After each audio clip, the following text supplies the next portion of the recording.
ओम श्री गणेशाय नमः। जय तुलसी मैया। दोस्तों, एकादशी व्रत का पारण जितना आवश्यक है उतना ही महत्वपूर्ण है उसमें तुलसी माता की पूजा एवं उनका सम्मान। शास्त्रों में कहा गया है कि बिना तुलसी दल के एकादशी व्रत अधूरा माना जाता है। तुलसी माता स्वयं लक्ष्मी जी का रूप है और भगवान विष्णु को तुलसी अत्यंत प्रिय है। एक बार की बात है जब एक व्रती ने पारण तो किया लेकिन तुलसी माता का अपमान कर बैठा।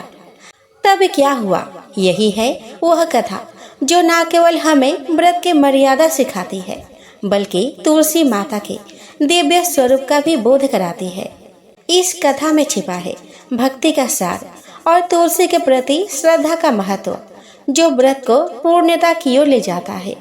तो आइए दोस्तों, इस वीडियो में हम तुलसी माता की वह पावन कथा का श्रवण करें जो हर एकादशी व्रती को जाननी चाहिए।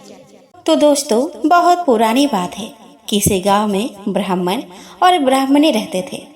वे बड़े ही धार्मिक, चरित्रवान और नेक इंसान थे। वे परम विष्णु भक्त थे। वे प्रत्येक महीने के दोनों एकादशी का व्रत किया करते थे।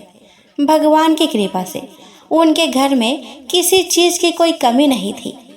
5 साल का बेटा था उनका। उन्होंने बड़े प्यार से उसका नाम मोहन रखा था। बड़े ही खुशहाली से उनका जीवन व्यतीत हो रहा था। एक बार की बात है, दोनों दंपत्ति निर्जला एकादशी का व्रत रखा। 10वीं का नियम पूरे विधि विधान से करी। एकादशी के दिन निर्जला उपवास रहे। एक बूंद जल तक वे ग्रहण नहीं किए। उन्होंने दिन रात भूखे प्यासे रहकर प्रभु की आराधना की। रात्रि को जागरण किया। अब आई एकादशी व्रत पारण का दिन, यानी कि द्वादशी तिथि। दोनों ब्राह्मण ब्राह्मणी ब्रह्म मुहूर्त में स्नान ध्यान किया। भगवान विष्णु को पंचामृत से स्नान कराया, भोग बनाया, दीप धूप जलाए और आरती भी करी। दिल खोलकर दान दक्षिणा भी दिए, परंतु वे एक बात भूल गए। उन्होंने भगवान को तुलसी दल अर्पित नहीं किया। जल्दबाजी से यह गलती उनसे हो गई। अब इस बात से अनजान वे दोनों पारण करने बैठे। आंगन में उनका बेटा खेल रहा था। जब वे पहला ग्रास मुख में रखने ही वाले थे तभी उनका नजर आंगन में खेलते हुए उनके बेटे पर पड़ी। उन्होंने देखा कि एक बड़ा सा अजगर उनके बेटे को निगल रहा है।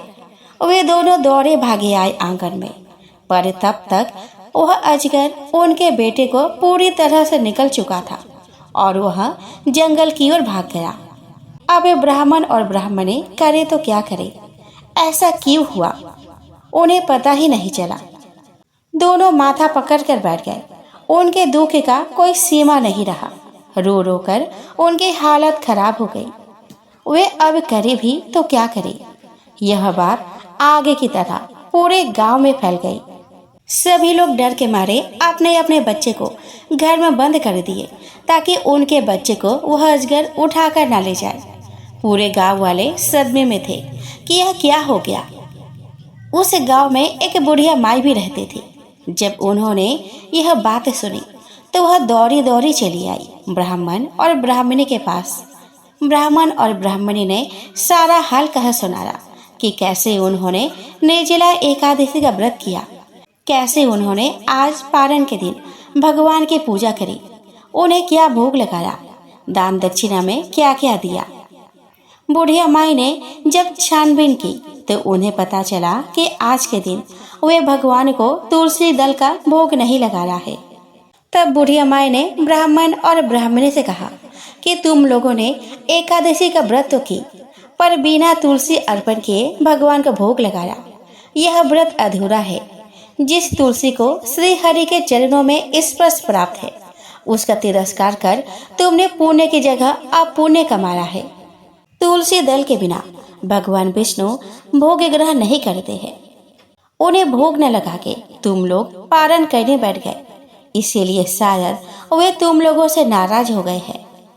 यह सुनकर ब्राह्मण और ब्राह्मणी दोनों कांप उठे।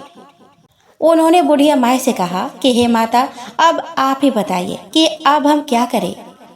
बुढ़िया माई ने कहा कि तुम लोग देर न करो, अभी भी समय है।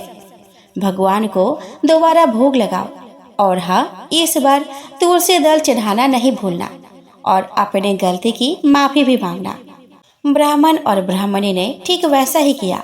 भगवान विष्णु को भोग लगाया, तुलसी दल अर्पित करी, तुलसी माता का पूजन अर्चन किया, उन्हें भी भोग लगाया, जल अर्पित करी और अपने गलती की माफी भी मांगी।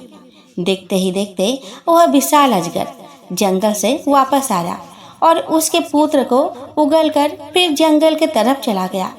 भगवान विष्णु, तुलसी मैया और एकादशी माता की कृपा से उनका बच्चा सही सलामत था। तो दोस्तों, इस कथा से यह सिद्ध होता है कि तुलसी माता के बिना विष्णु पूजा अधूरी है। पारण के समय भगवान को तुलसी दल सहित भोग लगाना आवश्यक है। तुलसी न केवल एक पवित्र पौधा है, बल्कि वह साक्षात देवी है, जिनकी पूजा से पापों का नाश होता है। तो दोस्तों, व्रत की पूर्णता केवल उपवास में नहीं, भावना और नियमों के पालन में है। एकादशी व्रत के पारण में तुलसी माता का पूजन, उनका सम्मान और तुलसी दल अर्पण करना, यह सब ना भूले, क्योंकि यही है सच्चे व्रत की पूर्णता। तो प्रेम से बोलिए तुलसी मैया की जय। दोस्तों, एक गांव में एक गरीब बुढ़िया रहती थी। उसका अपना सगा कोई नहीं था। वह दिन रात कान्हा जी के भक्ति में लीन रहा करती थी और रोज सुबह गंगा स्नान करने जाती थी। उस निर्धन बुढ़िया की भक्ति से भगवान कृष्ण बहुत ज्यादा खुश थे और वह खुद उसके कुटिया की खिड़की पर एक कटोरी में खिचड़ी रखकर रोज चले जाते थे, जिसे कि वह बुढ़िया नहाकर आने के बाद खा लेती थी। बरसों तक यह सिलसिला चलता रहा, लेकिन उसके पड़ोसन को इस बात की काफी जलन थी। एक दिन जब बुढ़िया नहाने गई थी और कृष्ण जी उसके घर की खिड़की पर खिचड़ी रख कर गए, तो वह दुष्ट पड़ोसन ने वो खिचड़ी का कटोरा घर के पिछवाड़े फेंक दिया। जब गंगा स्नान के बाद बुढ़िया घर लौटी तो उसे वह कटोरा नहीं मिला। बुढ़िया बहुत दुखी हुई और भूखी ही रह गई। पड़ोसन यह सब देखकर बहुत खुश हुई, लेकिन जहाँ उसने खिचड़ी फेंकी थी वहाँ एक तुलसी का पौधा उगा था। एक बार उस राज्य की रानी बाहर टहल रही थी, तब उसका ध्यान उस तुलसी के पौधे पर पड़ा। उसने उस तुलसी के पौधे को उखाड़कर अपने महल के आंगन में लगा दिया, जिसे वह हर रोज ब्रह्म मुहूर्त में उठकर स्नान करने के बाद उसे जल से सींचती थी। दोस्तों, तुलसी जी के प्रताप से वह रानी जल्द ही गर्भवती हो गई और 9 महीने बाद उसने जुड़वा बच्चे को जन्म दिया। वे दोनों जब बड़े हो गए तब वह दोनों किसी से भी बोलते नहीं थे, लेकिन जब वह दोनों शिकार पर जाते तब रास्ते में उन्हें वही बुढ़िया मिलती जो अभी भी यही कहती कि कहाँ गई मेरी खिचड़ी और कहाँ गया मेरा कटोरा। बुढ़िया की बात सुनकर वह दोनों कहते कि हम है तेरी खिचड़ी और हम है तेरा कटोरा। हर बार जब भी वह शिकार जाते तो बुढ़िया यही बात कहती, वह दोनों वही उत्तर देते। यह बात जब राजा को पता चली तो वह बहुत हैरान हुए। उन्होंने तुरंत सैनिकों को उसे लाने के लिए भेजा। दरबार में जब वो बूढ़ी महिला पहुंची तो राजा ने पूछा कि मेरे दोनों बेटे किसी से बात नहीं करते, लेकिन आपसे बात करते हैं, क्यों और कैसे? इस पर बुढ़िया ने कहा कि मुझे ये सब तो नहीं पता, लेकिन हाँ, मैं तो अपना खिचड़ी वाला कटोरा खोज रही थी।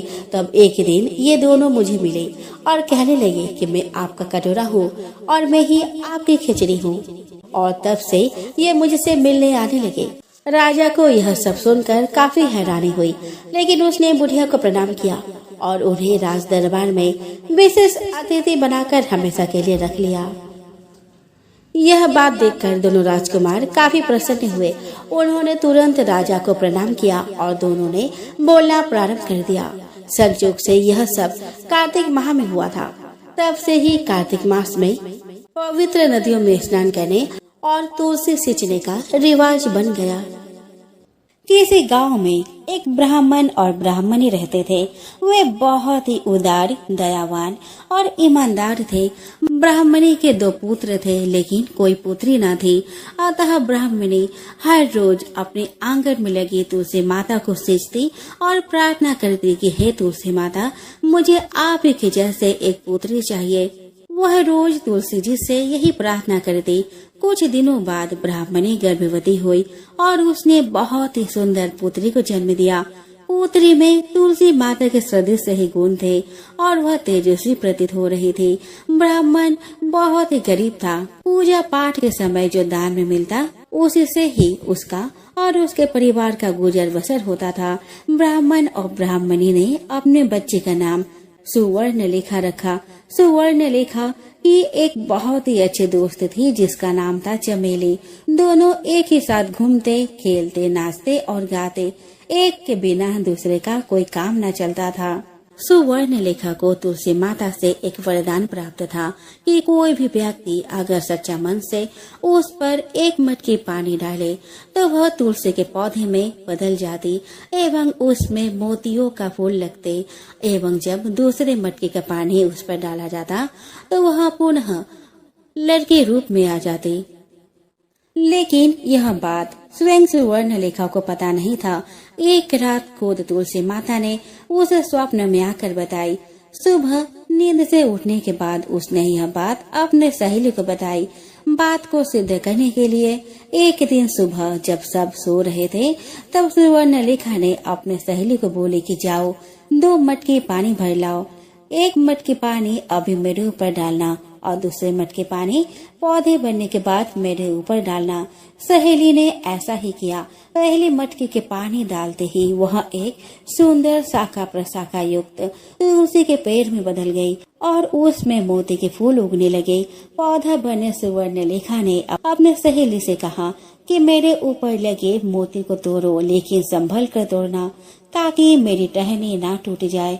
सहेली ने सारे मोती तोड़ लिए। उसके बाद सहेली ने दूसरी मटके के पानी उस पर डाली। वह तुलसी का पौधा दोबारा लड़की के रूप में आ गई। इन मोतियों से माला बनाकर वह बाजार में रोज बेच आती। उन पैसों को वे अपने माँ बाप को दे आती। माँ बाप के पैसे के बारे में पूछने पर सुवर्णलेखा ने सारी सच्चाई बता दी। तुलसी माता की जय हो। तुलसी माता की कृपा से उनके घर की अवस्था सुधरने लगी, परंतु उन्होंने यह बात छुपा कर रखी। ये घटना अब रोज की हो गई। दिन बीतने के साथ साथ ब्राह्मण अब धनवान हो गया था। सुवर्णलेखा देखने में बहुत ही सुंदर थी। एक बार बाजार से आते वक्त उस राज्य के राजकुमार से उसका मुलाकात हुआ और देखते ही देखते दोनों में प्यार हो गया। राजकुमार सुवर्णलेखा से सच्चा प्यार करता था और सुवर्णलेखा भी राजकुमार से सच्चा प्यार करती थी। दोनों परिवार के मत मिलने पर दोनों का विवाह हो गया। सुवर्णलेखा अपने ससुराल चली गई। सुहाग रात के दिन सुवर्णलेखा ने अपनी सच्चाई अपने पति यानी कि राजकुमार को बताई। राजकुमार से बोली कि तुम 2 मटकी पानी भर कर ले आओ। राजकुमार 2 मटकी में पानी भर कर लेकर आए और 1 मटकी का पानी उस पर डाला। पानी डालने के साथ ही वह तुलसी के पौधे में बदल गई। उसमें मोतियों का ढेर लग गए। राजकुमार यह देखकर आश्चर्यचकित रह गया। फिर उसने दूसरे मटके की पानी डाली तो वह पुनः लड़की के रूप में आ गई। सुवर्णलेखा राजकुमार को बताती है कि यह सब तुलसी माता का दिया गया वरदान है और दोनों सो जाते हैं। सुबह जब राजकुमार का बहन अपने भैया के कक्ष में आती है तो वह आश्चर्यचकित रह जाती है क्योंकि पूरे कमरे में मोती बिखरे पड़े थे। उसने भाभी से पूछा कि भाभी क्या बात है। ननद के हट करने पर भाभी सब कुछ बता देती है। ननद बहुत चंचल थी। वह यह बात अपने दोस्तों को बता देती है। ननद अपने भाभी से बार बार मोती के पेड़ बनने को कहती है और राजकुमार मना कर देता है। एक बार राजकुमार को राज्य से बाहर कोई काम से जाना पड़ा। ननद इसी समय का फायदा उठाकर भाभी के पास जाती है और मोती के पेड़ बनने के लिए हट करती है। भाभी के मना करने पर वह बोलती है कि भाभी सिर्फ एक बार ही, उसके बाद मैं आपको कभी भी नहीं कहूँगी। भाभी मान जाती है और वह कहती है कि यह आखिरी बार तुलसी का पौधा बनेगी। दूसरे दिन ननद भाभी को लेकर दूर के एक बगीचे में गई। 2 मटकी पानी भरा। उसने पहला मटकी के पानी उस पर डाला। पानी डालते ही वह तुलसी का पौधा बन गई। तुलसी के पौधा बनते ही ननद अपने दोस्तों को जो कि पेड़ों के पीछे छिपकर सब देख रहे थे, उनको पुकारती है। वे सभी बाहर निकल आते हैं। उसने अपने दोस्तों से कहा कि देख, मैंने बोला था ना कि मेरी भाभी मोती का पेड़ बनती है, अब विश्वास हुआ ना। और ननद के दोस्त बहुत ही बदमाश थे। वो मोती को उसके टहनियों के साथ तोड़ने लगे, टहनिया को पकड़ पकड़ कर झूमने लगे, जिसके कारण तुलसी के कई डाल टूट गए। सभी दोस्त मोती तोड़कर वहां से भाग गए। ननद ने जैसे तैसे दूसरे मटके के पानी डाली और वहां से भाग गई। पानी ठीक से ना पड़ने के कारण वह पौधा आधे ही लड़की बन पाई थी। शाम हो गई, भाभी घर पर ना पहुंची। ननद से पूछने पर ननद ने बोल दिया कि मुझे नहीं पता, मैं तो आज दिन भर घर पर ही थी। चारों ओर सुवर्णलेखा को खोजा गया, पर सुवर्णलेखा कहीं नहीं मिली। कुछ दिन बीत गए। एक लकड़हारा उसी जंगल में वह लकड़ी काटने आया। उसने सारे टूटी टहनियों को लकड़ी समझकर उठा लिया और अपने ठेले गाड़ी में रखकर अपने घर को चला गया। इधर काम खत्म होने पर राजकुमार अपना घर वापस आया एवं सुवर्णलेखा को ढूंढने लगा। लोगों ने कहा कि वह घर छोड़कर भाग गई है, पर राजकुमार को विश्वास नहीं हुआ। राजकुमार सुवर्णलेखा के बिना उदास रहने लगा। उधर एक दिन लकड़हारा लकड़ी काट रहा था। उसी समय उसे उस लकड़ी के ढेर में से रोने की आवाज आई। उसने उस ढेर में देखा एक छोटा सा मांस का टुकड़ा था, जिसमें से कहरने और रोने की आवाज आ रही थी। लकड़हारे ने उसे संभाल कर उठाया और कहा कि तुम कौन हो और तुम्हारी ऐसी अवस्था किसने की है। तो सुवर्णलेखा ने सारी बात बताई।